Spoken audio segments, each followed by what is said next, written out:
What's up, everybody, and welcome back to the Full 40 here with Chris, Trevor, and Willie. And today, a special guest. We just had the Georgetown game. We'll talk a bit about that, but probably not at all. But what we're really here to talk about is a Butler preview and talk a little bit about the bracketology, the brackets, with none other than Lucas Harkins, who is one of the best bracketologists in college basketball. So let's get into it. Chris, Trevor, how are we doing today? Doing good. Vibes are pretty good. You come off of a beatdown of Georgetown, you feel good about yourself. But we got a lot of work left to do. The rest of the season is now the story. So we didn't eviscerate ourselves with a loss to Georgetown. So I feel good that we just didn't do that. Our metrics are trending in the right direction. Those things make me feel pretty good. But I'm fully prepared for if Lucas is going to rain on our parade or tell us that there may be sunshine ahead. But it does start with a really key matchup of Villanova hosting Butler on Tuesday with massive bubble implications. I would imagine, Lucas, you tell me if I'm wrong, but I think that's correct.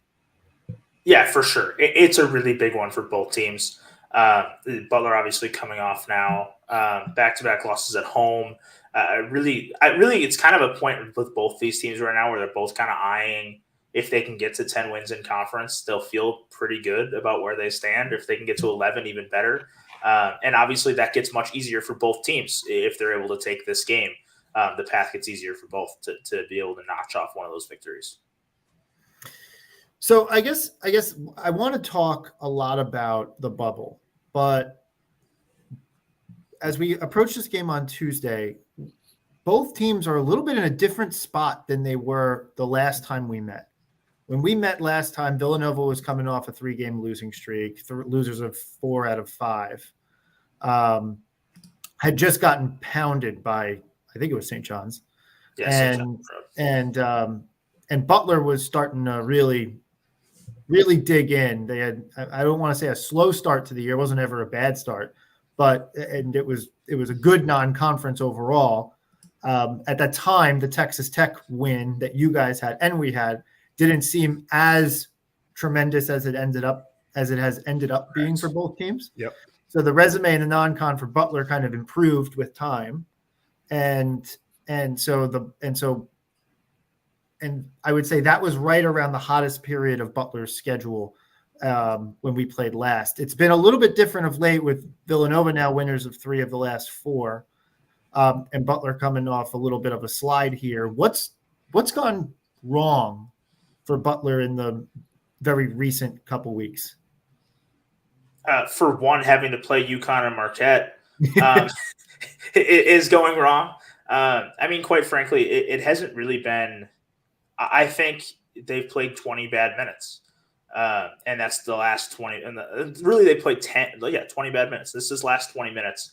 Against Creighton, like playing UConn to 9 on the road. It was a competitive game in Hartford. 9 is the closest anyone has played UConn in Hartford this year when they've had Donovan Clingan. That's just kind of the nature of playing at UConn. And they come home, they beat Providence, and then they get back-to-back home games, which are losses.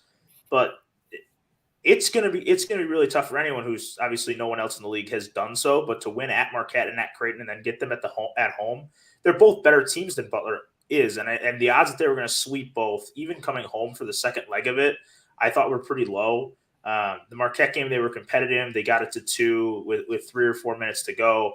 And then Creighton, it was the worst half of basketball Butler has played this season. The second half of that game, I think, was the worst 20 minutes they've played.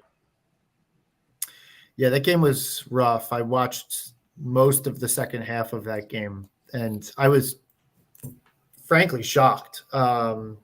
It just felt like Posh was trying to force action. It just felt like there was nothing. Everything was hard for Butler in that second half. Yeah, I mentioned Posh trying to force action. It just felt like they couldn't get anything.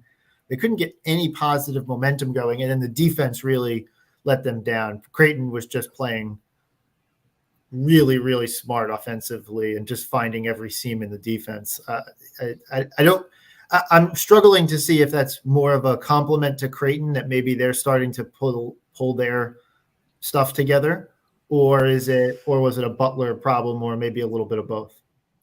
Yeah, I think a little bit of both. I think, especially in the league as talented as the Big East is, you're not going to go through a 3-week straight stretch without playing a bad half.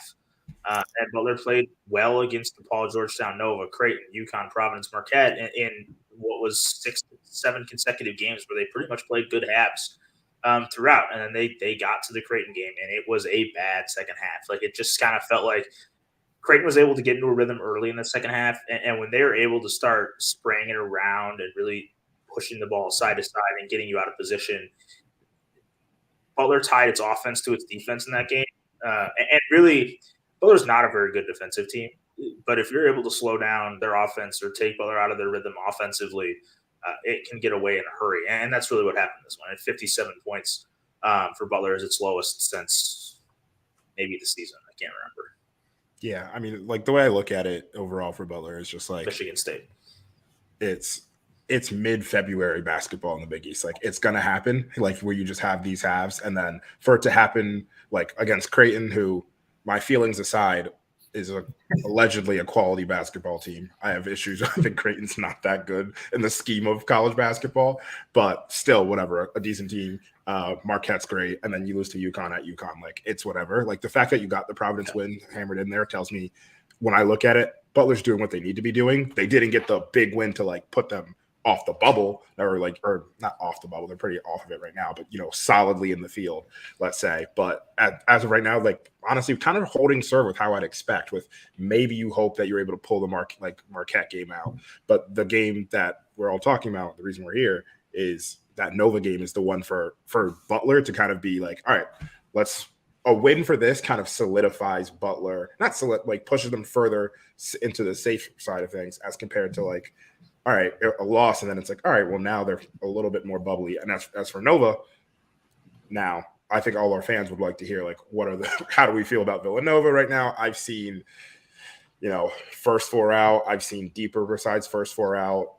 There's a little bit more momentum coming, but still, we haven't got the marquee win in the last 2 months that would put us a little bit stronger, safer on the safe side of the bubble, let's say. Yeah, for one, I think something with Butler is, I think the way this stretch has gone has been a little bit more has led to a little bit more sky is falling. Yeah. Like if you head into that home game against Villanova at the end of January, it's a stretch of Nova at home, Creighton on the road, UConn on the road, Providence at home, Marquette, Creighton at home. 3-3 is not a bad stretch, and they ended up going 3-3. The problem is 3 of the losses were in the last 4, and the last one leaves obviously what is the sourest taste in the mouth for a Butler game, quite frankly, since Michigan State in November. So I think it's just kind of been that, and I think it's easy to take a 22-point loss and go, the sky is falling. And as I said, I've said this to a couple Butler people in the last 24 hours since that game, is as much as you want to believe the sky is falling, it hasn't hit the ground yet. Like, someone has to play their way into the field to knock Butler out of the field, I think, is where it's at. And that comes into where Villanova is. And they're one of those teams that can't do that. I think you hit on them being in discussions of a first 4 out, or even a little further back of that. I think first 4 out is right coming into this game. And I think it could be a switch. I wouldn't be that surprised. I haven't gotten into an update for post-weekend stuff because I'm still waiting for Utah to finish up its weekend.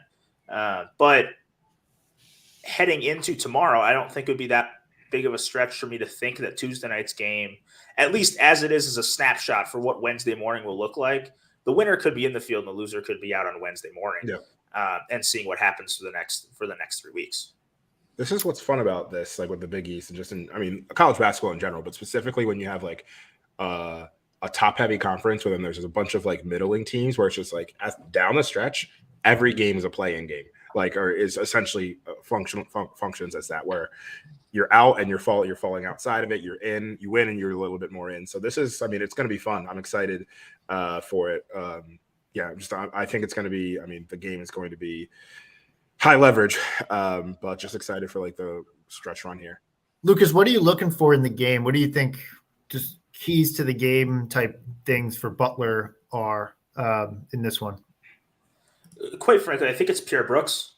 kind of just as a singular player to nail down. He's been Butler's leading scorer for much of the season. He's in a really big slump right now. 5 points at the perfect UConn. team for him to play. And then 12-15 in a season low 2 against Creighton this weekend. He was 1 for 6, 2 turnovers. He's had a really difficult time when he's put the ball on the floor. He's tried to be a little bit more of a creator recently, and in doing so, it's resulted in a fair number of turnovers. And that's been kind of a trending issue for Butler of late. I mean, if you just want to look at overall season statistics this year, Butler's a great team at taking care of the ball. It's still 43rd in the country. In turnover rate, it's sub 250, I think, over the last 5 games.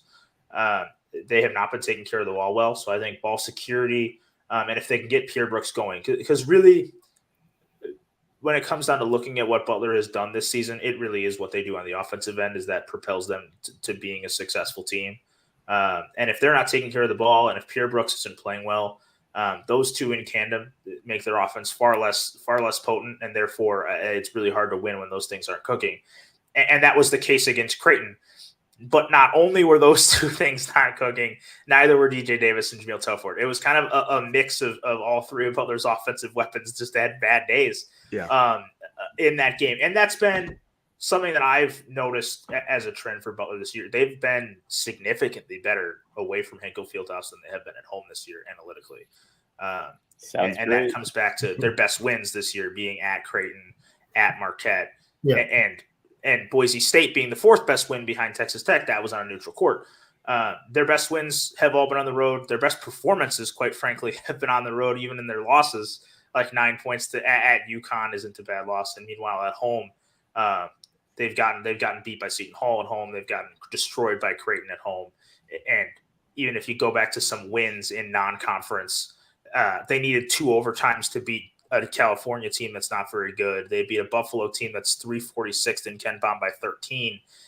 They've been a better team away from Hinkle, and that's such a weird thing to say, especially for a Butler team that has been as successful as it has been at Hinkle, especially against the fans that I'm talking to on this podcast.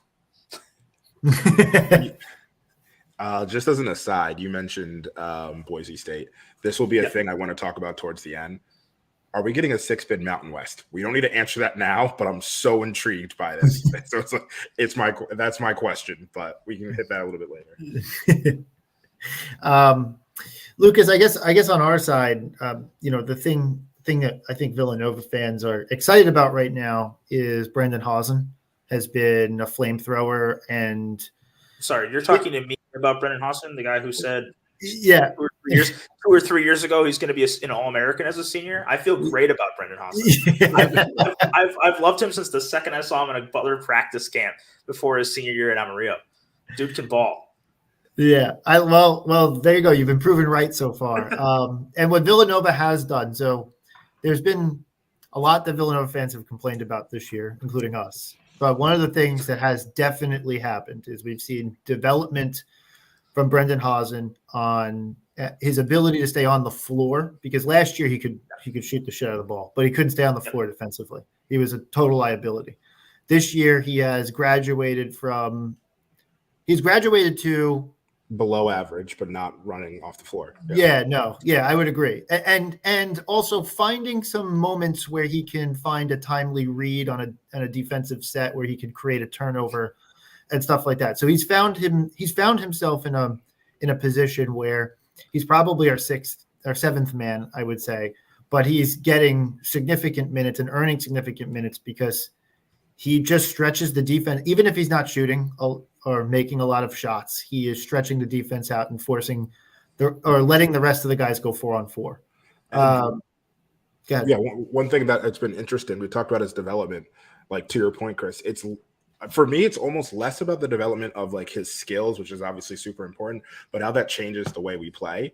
Like the fact that now, to your point, when we run a zoom action and he's coming off of he's flying over the screen and he gets the ball and people hedge out hard on him, he's now not just chucking a 3 or picking up his dribble. It's now like a quick pull up and a dump down to the person diving.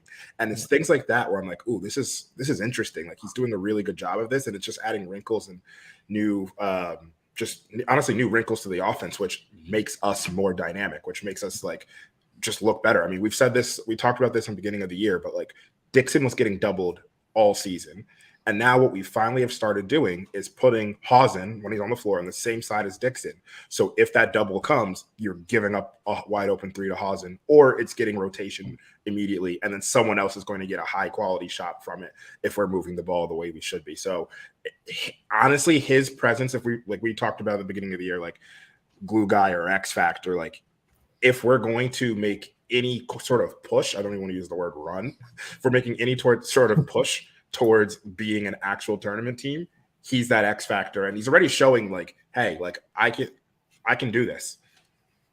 Yeah. I'm getting like end of sophomore year for Dante, or end of Dante's redshirt freshman year vibes, kind of on just like you said, not like he's going to put the team on his back and carry us somewhere, but just that when he plays well and gets his opportunity and can stay on the floor for extended periods of time, the team just looks different. That 2017 team was like dragged by Josh Hart for the majority of the year. Yeah. And Dante really started putting it all together towards the end of that year. Yeah, I still watched the Wisconsin game where he had like 8 straight, and I was like, oh my gosh, he's doing it. And then we lost, but yeah. So that's I won't show you the other half of my room. I got Hinkle here. I got a Devin Harris jersey over there. So I grew up in Wisconsin, so yeah, fair enough. I'll take that one. The thing that I'm looking at is it's going to be a battle of wills when Butler has the basketball, right? Like Villanova's defense has proven to be top tier in the conference. You know, I guess this side of UConn since UConn's had Klingon back, but they're number 2 in adjusted defensive efficiency. And so, you know, and obviously Butler's offense is strong and can really score in waves. It's kind of I think that side of the ball is going to be really interesting. Can Villanova clean up the boards? Because it's the one area from a defensive standpoint. You'll be fine there. You'll be fine there. Don't worry about it. It's not something Butler does particularly. It's not part of their scheme either. Butler's not an offensive rebounding unit. Yeah. So that's the one area where I'm interested to see. I mean, obviously, the way the last game played out, Villanova fans felt good about that game for about 2/3, and then felt really, really fucking bad about that game for the last. Speaking of the sky falling, yeah. 2/3 is even like conservative. I felt great for 86% of the game. Let's say 96% leave the Final Four for the number 4 in a Butler uniform for DJ Davis.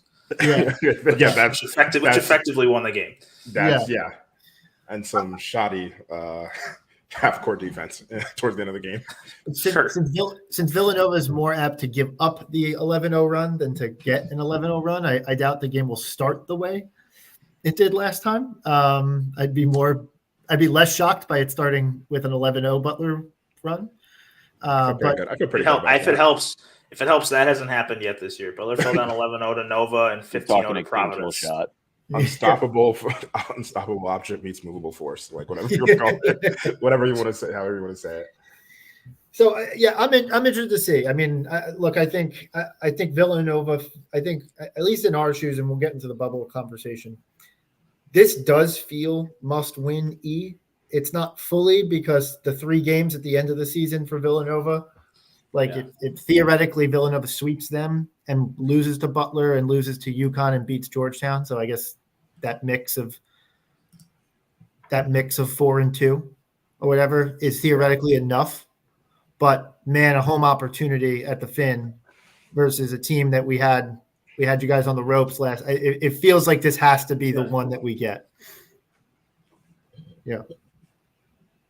I think, I would agree with that. I mean, barring us taking care of business in a and to go back a bit to what you guys were discussing earlier, even and I get that I'm one of the biggest Brennan Hausen fans outside of the main line, but it was genuinely I was very happy as a Butler fan to see only 4 minutes in the first matchup, and I know that given this recent stretch, that will not be the case on Tuesday night, obviously. will be shocked if it is. I will be flat out shocked if that happens. The good thing is our coach has never made a bad rotational decision in his life. So. Yeah, true. He's 10 for 10 or whatever you want to call it. Yeah. All right. One thing I wanted to call out was just like, you mentioned Pierre Brooks. I just always go back to Jamil Telfort. I think he's been such a huge. He's Butler's best player. He's been a huge addition. And it's similar to your Brendan Hausen story. I live up in Boston, and 2 or 3 years ago I went to a Northeastern game, and I was like, who is this kid? Like, he was popping off, and I was just like, not even playing like upstairs. Like, who is this kid? And then I was like, he's going to be an interesting up transfer in a couple of years, and here we are, and he's the best player on a good Butler team. Like, this is so I'm really excited. I mean, whenever he's not playing us, and I'm watching, like, I love this guy. I love how he plays. And now we're gonna have to like cheer against him, or maybe he can. You know what? He can have a great game, and then we can win. That's what I'll take that. We'll call it like that. So, do you guys want to do a quick ad run, and then we'll jump into the the bracketology session? That's good for me. Today's episode of the Full 40 is brought to you by Home Field Apparel. Home Field produces some of the best quality vintage collegiate apparel on the market. You won't find better game day gear anywhere else. Home Field has the ultimate collection of old school logos and looks with the best quality around. Shop t-shirts, crew necks, hoodies, bomber jackets, and more at homefieldapparel.com. Don't forget to use code NOVAINSIDER for 15% off your first purchase. That's code NOVAINSIDER at homefieldapparel.com. All right, we're back. So I guess maybe the question that I have here is there's 6 teams clogged up in the middle of the Big East. Butler, Villanova, St. John, Xavier, Providence, Seton Hall. Is there at this juncture, are any of those 6 teams? I understand that conceptually, if any of these teams like win out or make a big run or whatever, that they theoretically could find their way back in. But is there any teams in that 6 that have fallen out of the bubble conversation in your mind? No, I don't think so yet. I think it might be getting there for a couple. I think St. John's is in trouble with its loss today as well, coming at home. They were already 56th and ranked the record 74th in KPI coming into the day. It's another loss. They've lost so many of their good opportunities so far this year. I think they're going to have a really tough time getting there. And especially because the knock on St. John's right now is they just don't really have the quality of wins that the other teams in the league, if you're looking at a Butler or a Providence or a Villanova or a Seton Hall. Like, they just don't have those quality wins. They're now only 14-12. And when you talk about the quality wins that they can still get, it's limited. They hit Georgetown twice still and DePaul in their last 5 games. The only games they have that are quality left are quad 1 games at home against Creighton and then at Butler.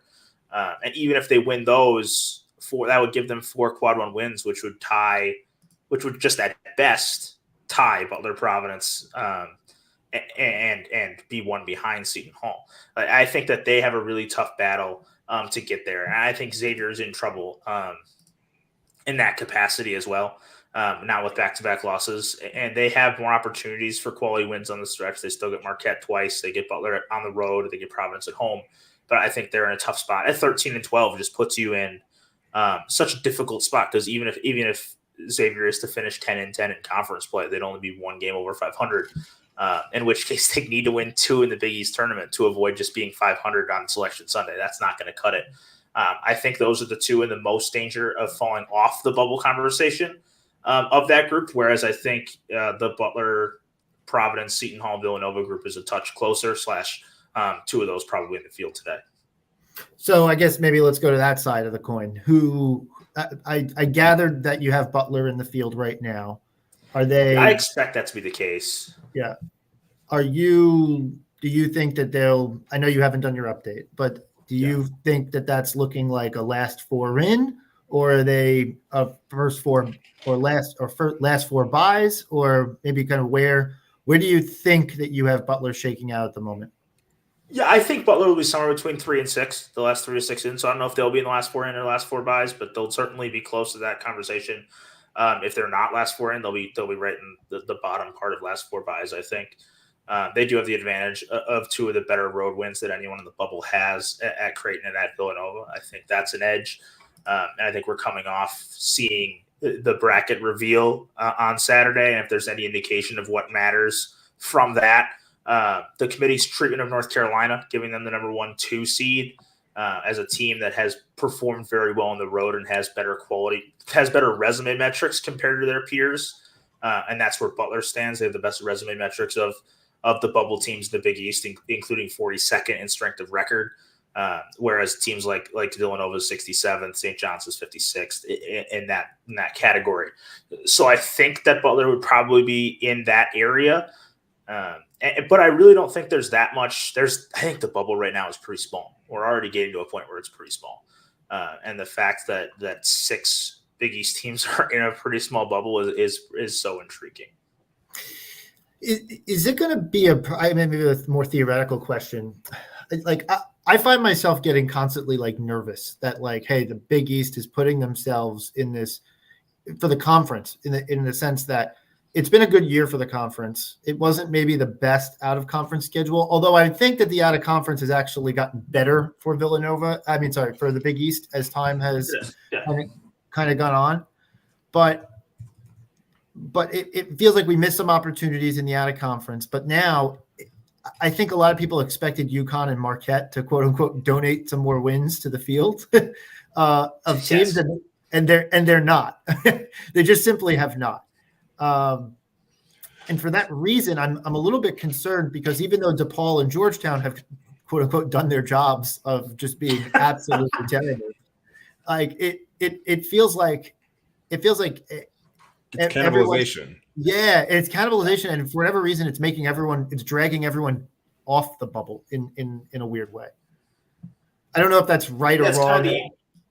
It's kind of the anti-Mountain West, whereas the Mountain West has done the same thing where they've cannibalized each other, but they don't have UConn and Marquette at the top of the league stealing wins from everybody. Like they don't have that team. Like San Diego State's lost, I think 3 or 4 at least conference games. That isn't the case with the UConn that's 14-1. And I think that's where it comes down to it. I think they don't have that elite, whereas so the Mountain West right now is 6 teams in contention, but they're all in like a 6 to 11 seed range, whereas the Big East is all in this 10 to 12, whereas with 2 teams that are just way above everybody else and then Creighton in the middle. It is a really interesting point in that capacity. But I do think it's something that can clear up a little bit down the stretch here, especially if you see some of these teams potentially fall off in these coming weeks.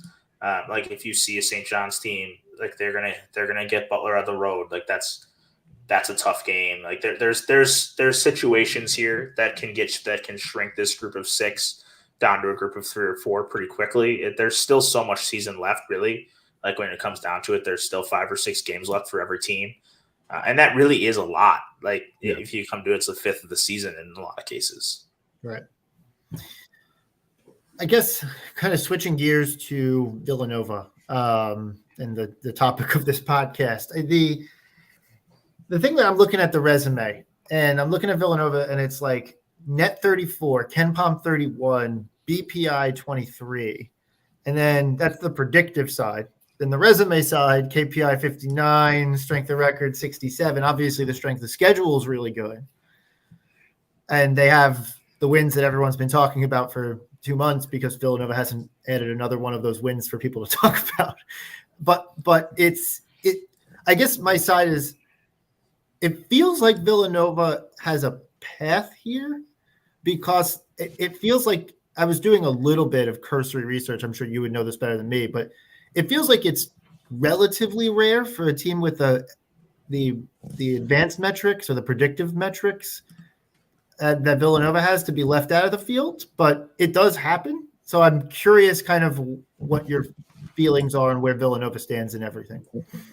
Yeah, it certainly does happen. And I think that's because, you think about it, the teams that are top 30 in the country tend to get in the tournament. Like that's really what it is. And more often than not, the more teams play games, the more likely their resume metrics are going to match their quality metrics. That's the point of the quality metrics, is to predict where you're going to be when you continue to play more games. Right. And for Villanova, that hasn't been the case. Their resume metrics have not matched up to their quality metrics at this point. And that puts it in a tough spot. Correct. Like it's a battle of you look at teams that had missed the tournament. There are several of them that have been really high in these quality metrics, but have failed to make the tournament. And I think that's what you'll see is teams around Villanova's 31st right now in KenPom. Yeah. Like if they one or two teams a year. It's like 1 or 2 teams a year in the top 30. Yeah. Yeah. But think about it this way, right? Like if they stay 31st in KenPom, they're probably going to make the tournament because that means they're probably going to win 3 out of the last 6. Right. And if they don't do that, then they're not going to be 31st in KenPom anymore. Yeah, right. Like they'll probably drop to 36 or 37 or 40. That makes it like right now when you look at where you think a team belongs to be, those quality metrics are certainly an edge. But I think that the general consensus, at least among bracketologists, and whether that's what the committee believes this year or not, we have no idea. But based on recent history, it would suggest that if you're going to look at metrics purely as like what you want to see as just kind of a baseline cursory glance at what your resume is like, I think resume metrics like your KPI and strength of record have more of an impact on your selection for the field. And then quality metrics have a bigger impact on your seeding. And it's important to remember as part of that the committee doesn't seed teams until it's selected at 68. They are separate steps. Right. Yeah, no, that's a good reminder that the resume is the critical thing. So you've said now a couple times. So like right now, like if Selection Sunday was tonight and Villanova made the field, I think I would be surprised if they were last 4 in. Like I think if they were to make the field, I think they would get a boost in their seeding due to having great quality metrics. Okay. But they might be one of the last teams selected, but they might not be seeded as one of those last teams, if that makes sense. Yeah, so that makes sense. When they go through 68, Villanova is the 66 team they add in. But when they when they think about re-ranking it, it's like, well, Villanova beat UNC. Villanova beat Creighton at Creighton.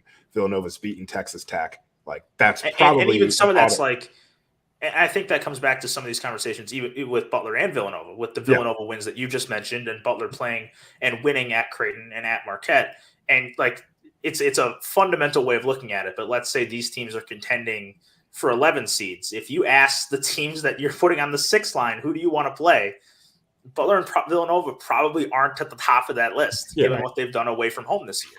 This kind of feels like, I mean, I'm making a weird correlation, but like 2 years ago, that 2022 Michigan team that was an 11 seed, that were like they kind of struggled during conference play. They lost early to Indiana. It was the team that went to the Sweet 16 and lost to Nova. But there was issues with them getting in the tournament, but they had done the work in the regular or in the non-conference. They had a up and down Big Ten, and then they came in and then boom, a Sweet 16 team. Like it was interesting. Yeah. So that's just like that was the first correlation I thought of. Or it's like the reverse Providence from a couple of years ago where they hated KenPom that year. It was a mass demonstration against KenPom in Rhode Island, but they're because they won a ton of games, but they won them all by like 5. Shout out Ole Miss and South Carolina this year, man. Yeah, right. I guess so. You mentioned getting 3 wins down the stretch. Obviously, Villanova's got they got to get the game versus Georgetown. I think that's the obvious one. I think I've been saying that with Butler's road game against DePaul. It's like if you're on the bubble right now and you play Georgetown or DePaul, if you lose your fan base, if it's Butler or Villanova, like if you lose to Georgetown, you lose to DePaul, there can be no complaining on Selection Sunday at this point. Right. Yeah. No, agreed. Well, we're fully on board there. we already had the loss to Drexel. We already have the loss to Penn. Like we already have the blemishes. We made up for it other ways. Yeah. But you can't have that the DePaul or Georgetown loss would be the biggest blemish of them all. So, and obviously, you guys have already avoided the DePaul one. We avoided DePaul roulette. Although in theory, that's DePaul and Georgetown roulette are very much on the table for Wednesday night at the Garden. So yes, yep. For all these teams, really, except probably Seton Hall. Seton Hall, I think, is pretty safely now in a bye safe position. Yeah, in a bye territory for the Big East tournament. Yeah. Yep. I guess my question is like, okay, so you got Georgetown, so that's 1, right? You got UConn at UConn, so I think we can chalk that up. I think we can chalk that up as a loss. Butler losing by 9 after Marquette lost by 28 feels like a victory there. Then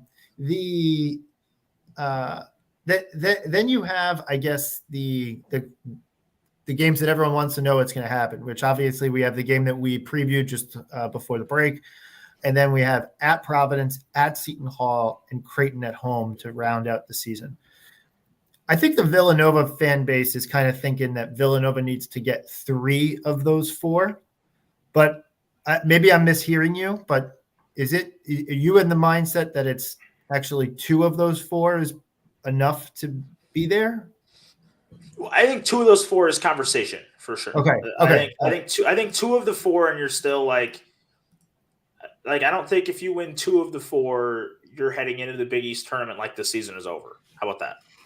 It's not Big East or bust. It's correct. Like if it's at 2, I think you're in the Big East tournament. Okay, we can make a run here and make a push. And 3, I think you're sitting in a little bit better position there. But obviously, as this is a constant hedge that every bracketology person will use relentlessly for the next month and a half, is every bubble conversation comes with the caveat of what other teams have done down this stretch, and especially for even within its own conference with Villanova, like 3 of the final games are against bubble teams, but there's 2 others they don't play. Right. Like they can control a bit of their own destiny when it comes to picking up a split with Butler and a sweep of Providence or a sweep of Seton Hall, but they can't do anything about those other two there with St. John's and Xavier. St. John's might be taking care of themselves. Yeah, St. John's is taking correct. Yeah. Pitino is down horrendously, and I would just like everybody to listen to our season preview where I said that I don't think anything special is going to happen there this year. Well, what's happened that's special is the post-game comments that he just had. Yeah, no, I've been smiling throughout the pod because I've been reading tweets and seeing that kind of stuff, and I'm just watching somebody's downfall and me happy because I prayed for it. So I guess if you had to pick a win that Villanova could get down the stretch here, and I know it's got to be multiple, 2, 3, whatever, we can debate that. But is there any of those 4 games, Butler at Providence, at Seton Hall, Creighton at home, of any of those 4 games would stand out to you as hey, this one is would be a really good linchpin to round out this season? I actually want to kind of take that question and add something else to it. This is what I was thinking about. From a committee perspective, what's the value of, all right, Villanova doesn't win at home, but they beat Providence and Seton Hall on the road. They get those 2 wins on the road, but everything else they drop and then beat Georgetown at home. Let's say you beat Georgetown. What's the value of is there more? I believe there should be more value on the road wins there, but how does that affect seeding? It's a little tricky because the road wins would really help, but then if you're concluding that, then you're dropping a quad 2 game at home to Butler as part of that, which would detract. But I think, to your point, I think there's potentially more value in having swept a Providence or having swept Seton Hall than being swept by Butler, if that makes sense. I think that if you're in a bubble conversation, I think head to head is one of the most overrated things in bracketology conversations. Because it boils down to far more than that. The head-to-head only matters when the margin is really thin, and you're comparing teams head-to-head right on the cut line or right next to each other. And I think that we talk about that a little too much sometimes. But man, these teams could be really close together. These teams could be really tight. And if that's the case, then having those kind of games, having already had wins over Seton Hall and Providence at home, having a chance to really assert that we're definitely better than this team, which you can't do in a Butler game coming up. I think there's certainly an advantage there, especially when you can brag if you could brag about a road win over already having a road win at Creighton, the neutral site wins at North Carolina and Texas Tech, and to some extent Memphis. I'm pissed off at them right now. as much as that has been fading, I think that there's definite value in those wins away from home, especially if you can add more of them with Providence and Seton Hall.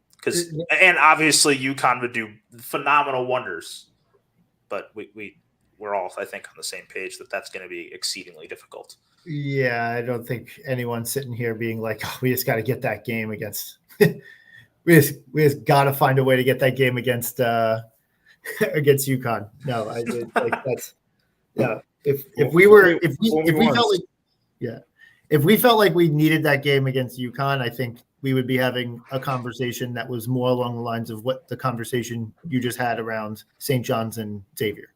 Like you need UConn to pull you out of the like the Undertaker sitting up in the like that GIF. Like that's kind of the conversation. If we needed to beat UConn, that would be the conversation that we'd be having. But yes, I feel like if we beat UConn, then we can get 2 more wins and we're good. Yes. Yeah. So Chris. So you're kind of in the understanding that you got to do it and whatever. You're kind of in Villanova's circling in the first 4 out or next 4 out category. Yeah, I think that's about right where I would have them, and that's coming into this Butler game. Obviously, like I think a home quad 2 win over what would be another bubble team that could be playing its way out at the moment with Butler. I think there's certainly something there. It will come down to obviously how other teams perform and if there's going to be bid stealers that occur. But I think Villanova is definitely in the mix, and I think that not only are they in the mix is, as I said earlier, it's shrunk pretty quickly. Yeah. And the teams that really have a chance here, and there's really not many teams that are playing their way like really into consideration. Like you can make an argument like Iowa picked up a big win this weekend, but they're still 81st in KPI, 72nd in strength of record. Like they're really, really far on the outskirts compared to these other teams that are close to the cut line. Like it's shrinking down to, 5 or 6 teams on the outside that can really make a push in. And I think that for some teams that have been falling towards the cut line, they forget that, teams have to play their way in to knock the teams that already were in that position. Yeah, right. I feel like that's just the thing where typically you see teams are more likely to play themselves out than play themselves in. And then it's just more about you staying, like holding serve where you can to get in that position. I completely agree there. I'm just like looking at all these bubble teams thinking about like. I have my notes that are going on. So Providence and Seton Hall, let's maybe talk about them. And I don't want to say they're 2 peas in a pod because it's not exactly the same from a resume standpoint, though they have there's something similar about them. But Providence is super weird because on paper, it feels like, they're top 60 in the predictive metrics, 43 BPI, KPI 60, strength of record 46. Strength of schedule is not necessarily it's not an asset, but it's not a detraction. But they're and they have the wins versus Creighton, Wisconsin, Marquette, and not a bad loss. They don't really have a blemish on their resume. I mean, maybe their worst losses. It's kind of hard to have a blemish. Don't play a quad 3 game. Right. Yeah. Fair enough. But maybe the biggest blemish on their resume is that we pounded them at home. But other than that,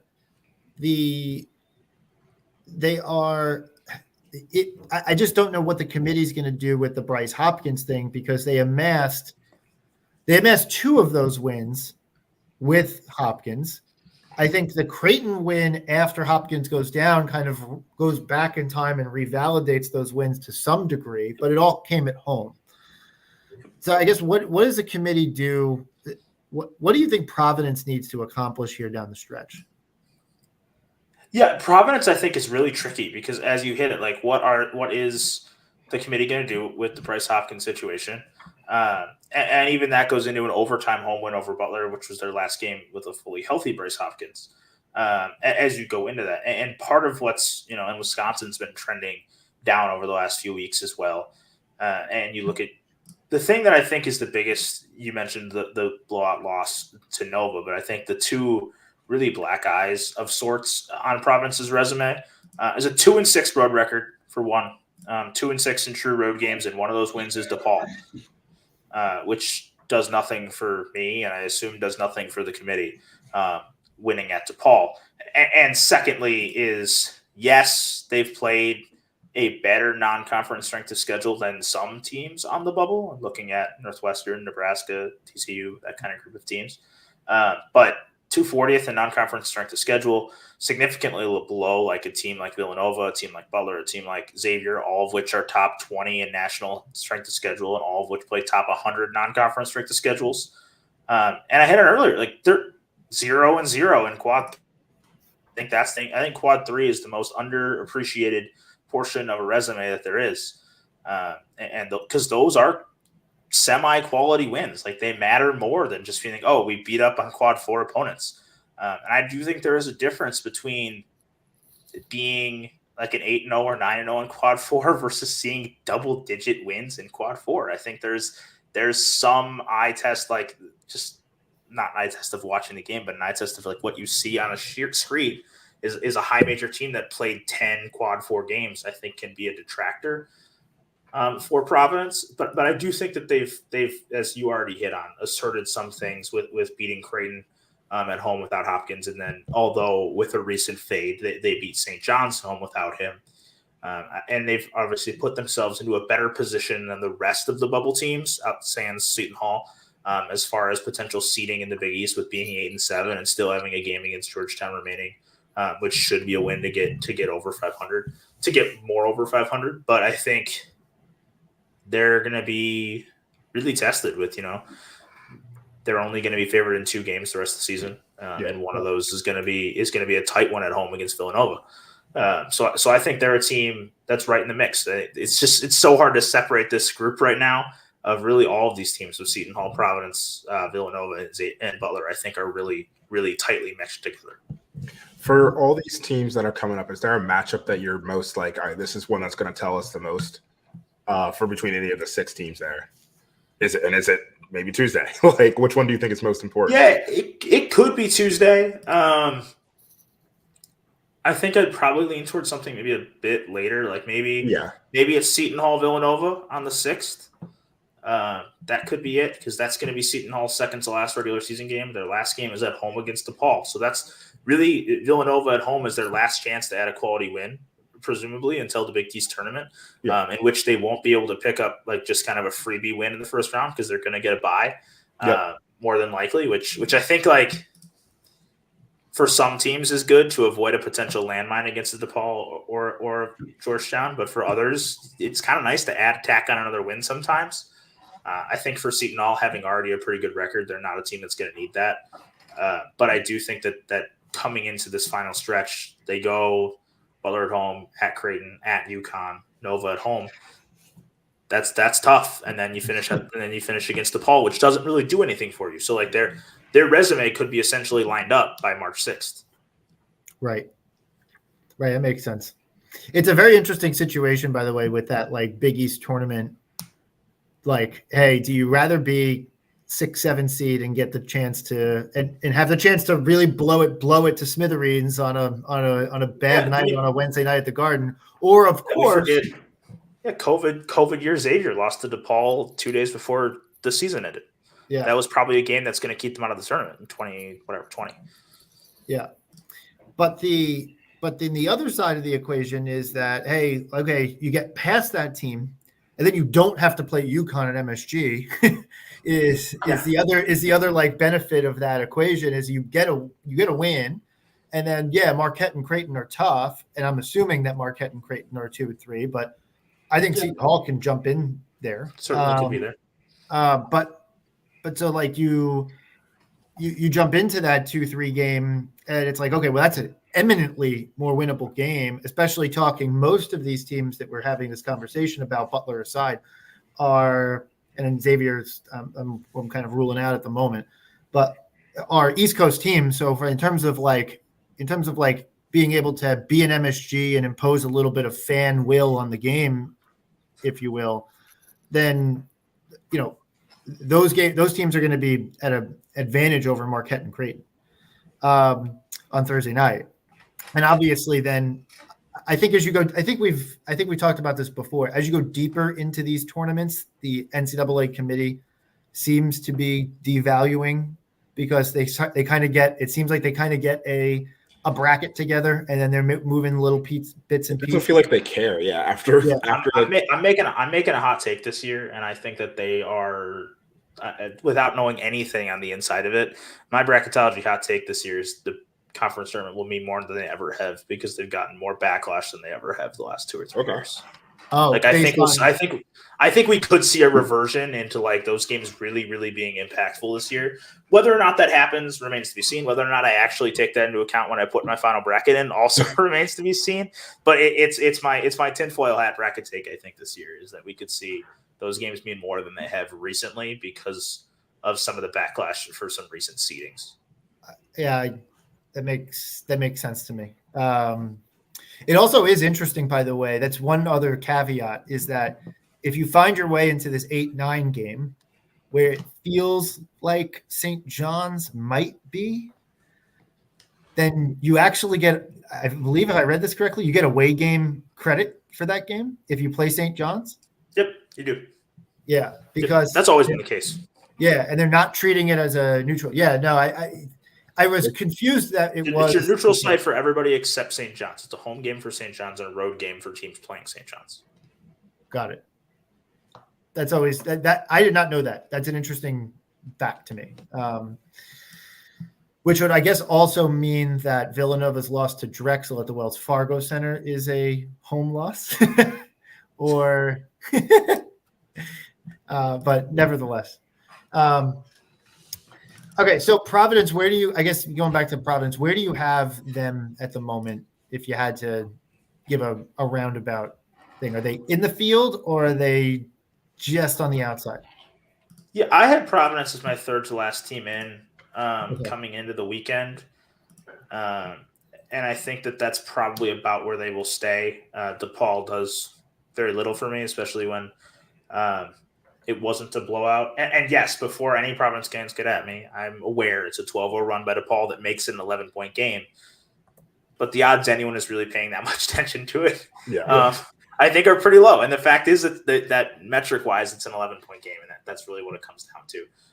In that what could have been a nice boost, their metrics turned out to actually be a 3-spot drop over the weekend on Ken Palm as a result of it. So I think they'll probably stay there. Obviously, beating DePaul doesn't do anything to really change a resume, but it also certainly doesn't hurt.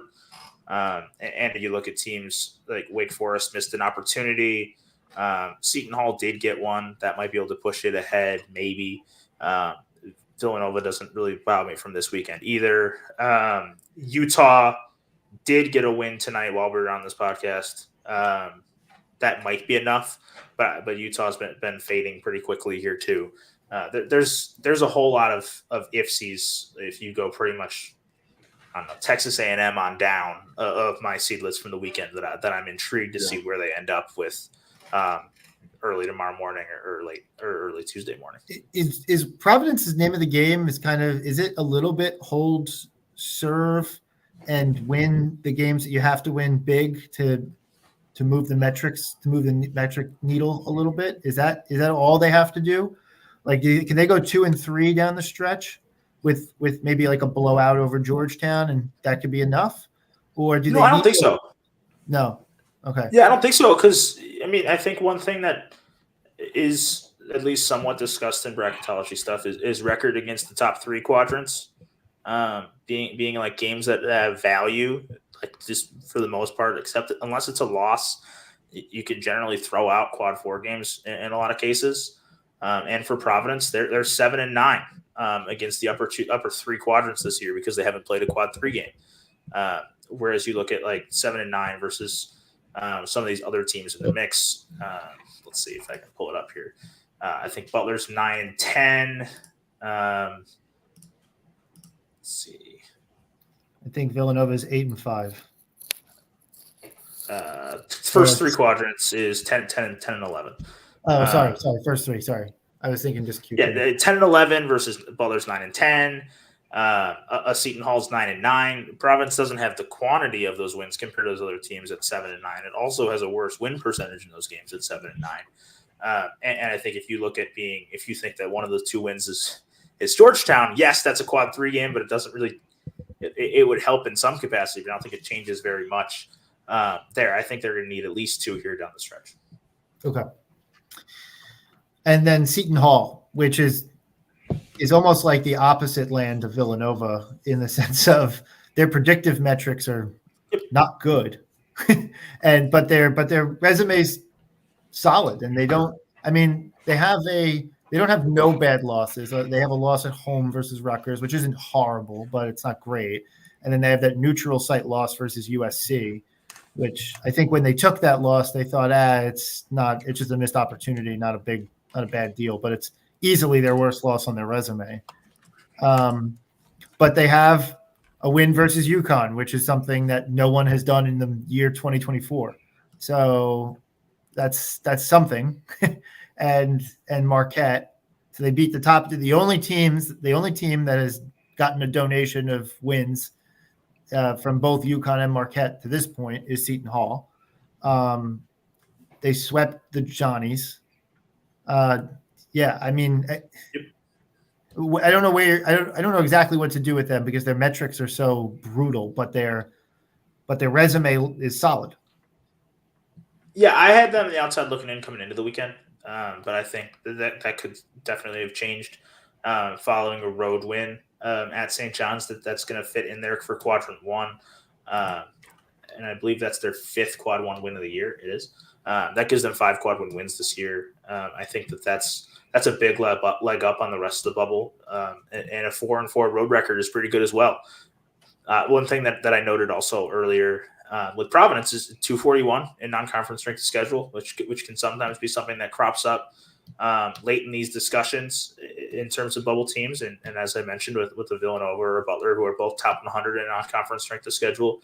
I don't know where Villanova's overall SOS is. I think it's probably around 20, 24.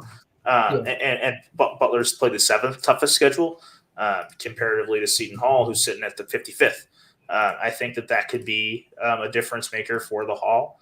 But I do think that they're a team that probably deserves to be in the field right now, coming into a stretch that plays 3 of their final 5 at home. And both of the road games are nothing that will hurt them in any capacity. The only thing that playing at Creighton and at UConn can do is help. Right. Okay. So you have them kind of in the same area as Providence. Is there a leg up between Providence? I think everyone's probably in the same area right now. I had Butler a touch ahead of that group coming into the weekend, and a 22-point loss at home.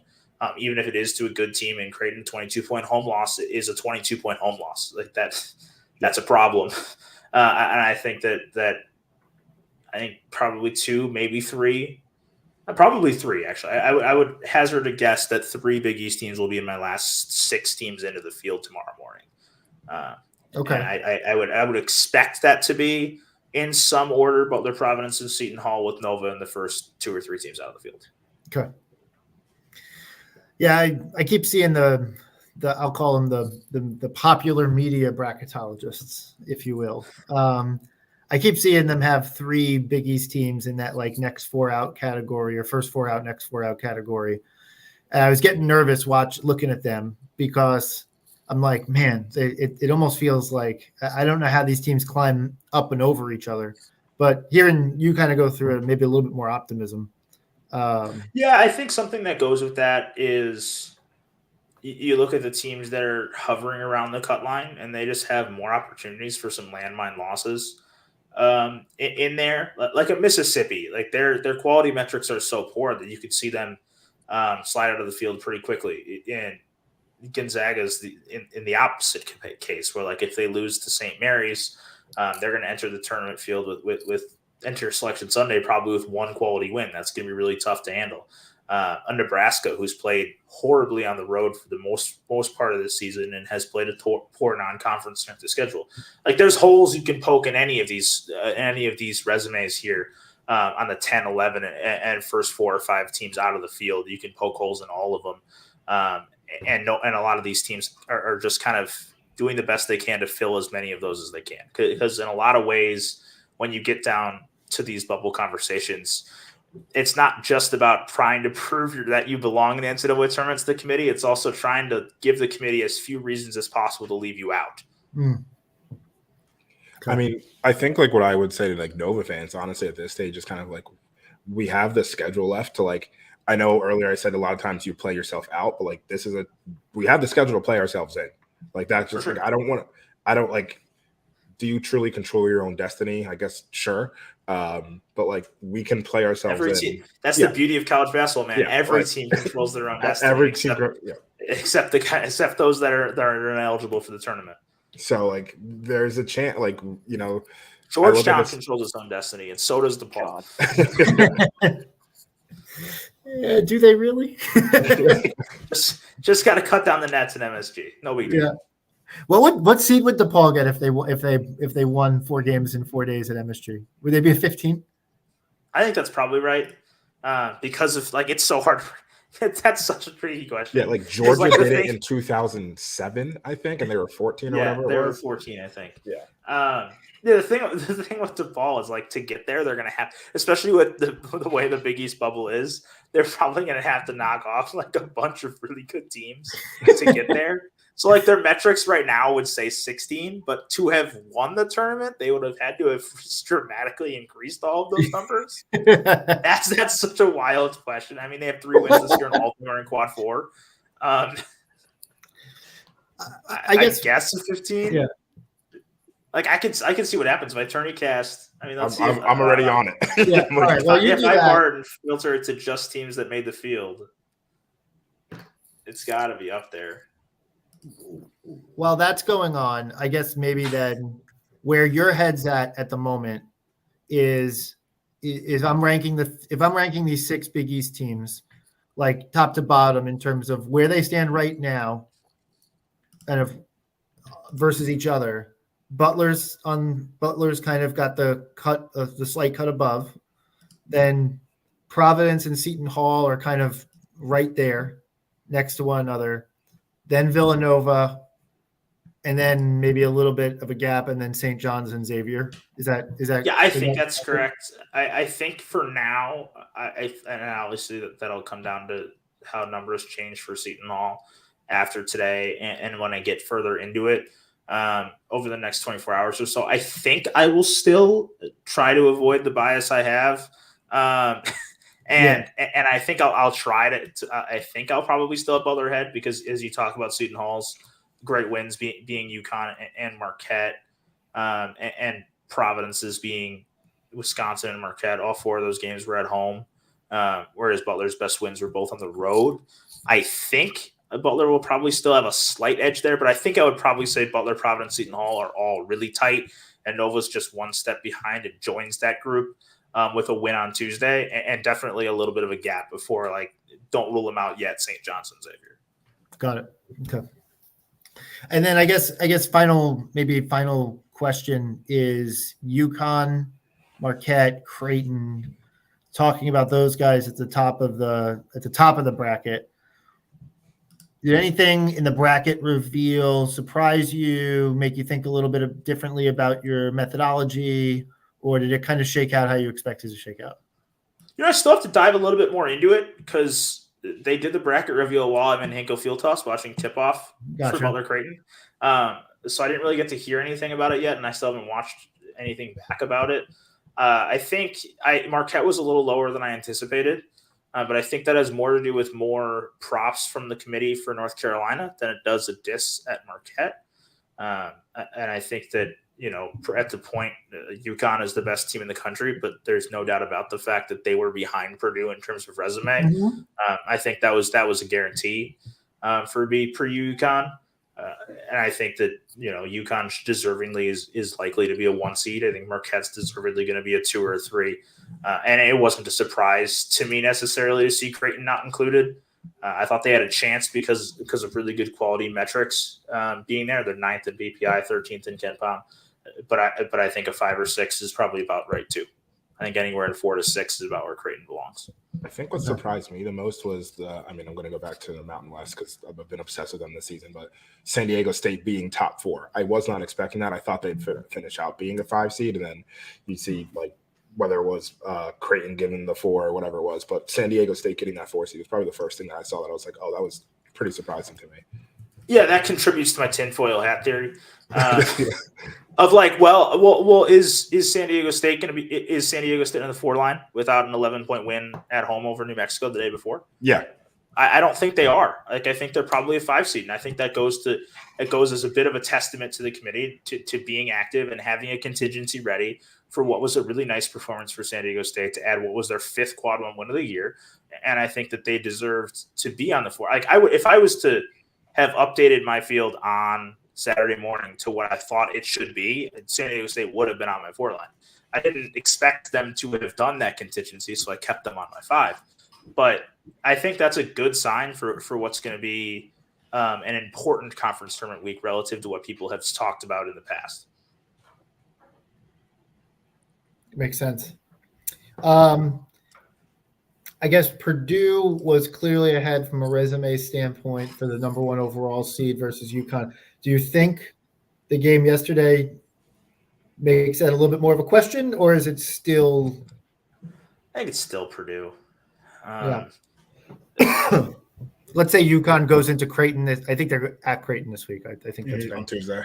Yeah, they go into Creighton this week and they mop the floor with them too. Or are you thinking that can change things? Because right now the advantage there is Purdue has 7 top half of quad 1 wins, and UConn has 5. Two is a pretty significant difference there at the top of the standings. But it's certainly something that I could see happening is a jump, because I think UConn has proven to be by far the best team in the Big East. And it still has big opportunities left. As you mentioned, they get at Creighton this week, but they also still go at Marquette and Providence, but I was meaning Marquette more than anything. Whereas Purdue, they're going to have Illinois on the road, Wisconsin at home, Michigan State at home. Both of these teams have tough games left, which I think could shift if one of them gets hot and the other one drops 1 or 2 of what is very reasonable against tough schedules for both Purdue and UConn, that they could drop 2 here in the last 5. If that was to be the case, I could see them swapping on the 1 line. But I think it's pretty locked in that they're going to be 1 seeds come next month. Gotcha. I think UConn fans can find an excuse to get pissed off about anything, but I think as long as they're in the East region, I think they're going to be pretty happy. Can't wait to be the reason they lose the number 1 overall seed. And also, it also shouldn't matter much. Like, Purdue's going to get the Midwest, UConn will take the East. Yeah, right. Yeah. If you reverse it, this isn't a matter of UConn versus Villanova for the number 1 seed, where you're talking about the East region being up in the air. And even if you want to go further, like, Houston's going to probably want the South, Arizona's going to want the West. Like, there's no one else. Yeah, there's no one else who would take the East. Like UNC, if they were to somehow run roughshod over the rest of the schedule, it'd be. And theoretically, Tennessee, if Purdue took the Midwest, theoretically Tennessee could want the East. Yeah. Same with Marquette, but I think that it's in pretty good shape to get the East. Yeah. Okay. If we're having a conversation about Tennessee or UNC being in contention for the East, it's because UConn faltered. And UConn has faltered. And at that point, no one in UConn is going to complain about it, because they'll think the sky is falling and then win the national. How dare we not be national championship contenders? Cool. I think I'm done with my line of questioning. I want to ask about the Mountain West. It's just been it's the most interesting. It's the most interesting conference in college basketball. The top 6 in the Mountain West. Like, are we getting 6? Like, I feel like it's not in stone, but like I feel pretty good about all 6. I'm curious your thoughts of where you have them all. Yeah, I feel better now having Nevada come from behind and beat UNLV last night. Yeah.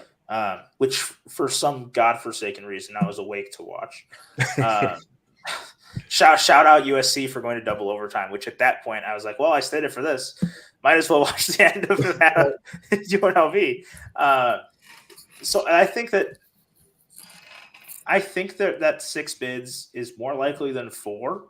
Yeah. But I still think 5 is probably the most likely situation. I think one of those teams probably drops out of the field. And if it's one of those 2, I think it's probably Nevada or Boise State.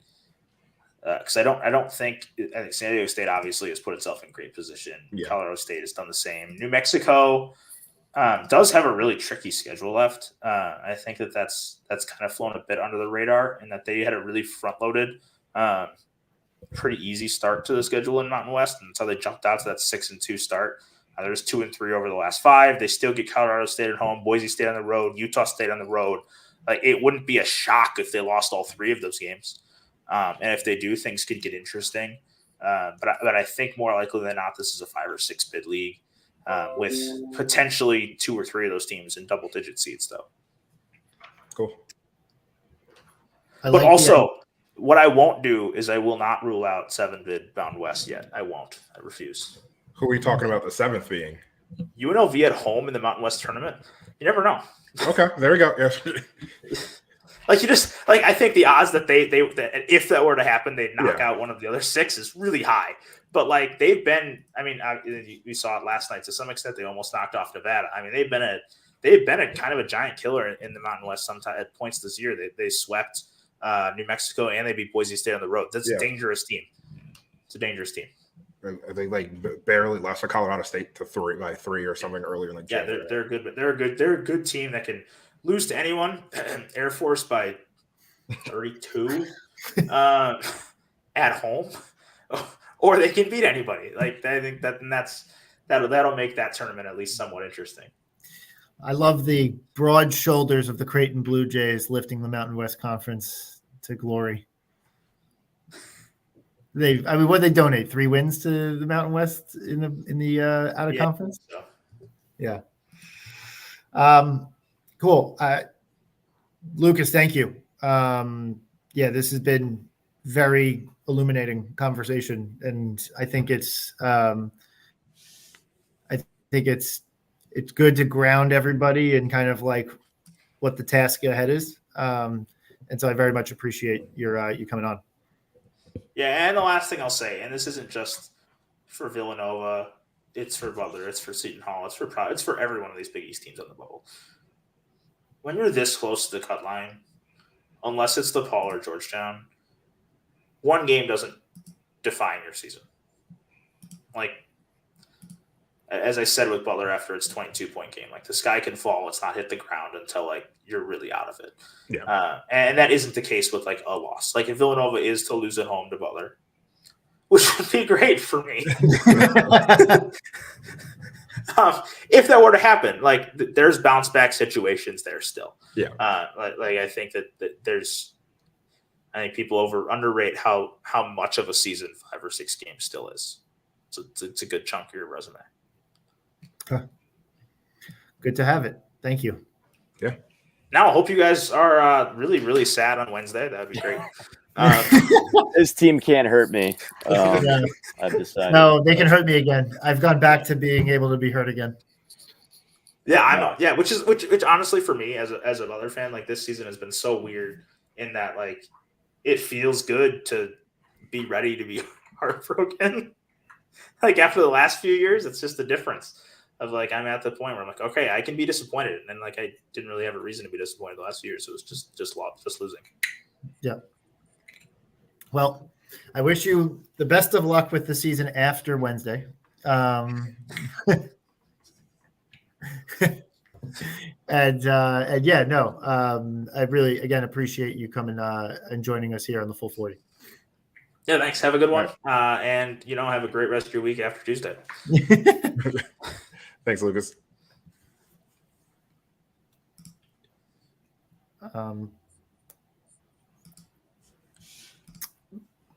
I don't know. Brian, we awake? Anyway. Yeah. Lucas, where can people find you? I'm at Hardware and Sports on Twitter. I've got Butler content up on Patreon. I've got national stuff, bracketology, Bubble Watch. I'm going to have some Bubble Babbles coming pretty soon, as I'm just an alliteration master right now. You can find all that stuff at Heat Check College Basketball. All right, there we go. Awesome. All right, Willie, you just want to wrap it up? Yeah, and I guess, for the rest of us, so as we mentioned, so we have Butler on Tuesday, and then we have UConn on Saturday. We at the pod will probably be recording, I can't remember what we said, either Sunday or Monday of next week, recapping Butler and UConn, and then talking about the games to come, which are Georgetown and I think Seton Hall. No, Georgetown No, and Providence. Providence. Providence game, which once again, full 40 will be at the Providence game on March 2nd. So, we got a couple games. We're getting ready for the stretch run. So stay tuned, everybody. We're going to be live on site in Providence. We're going to be upset probably after the UConn game, and we'll be with you every step of the way. And as always, let's go Nova.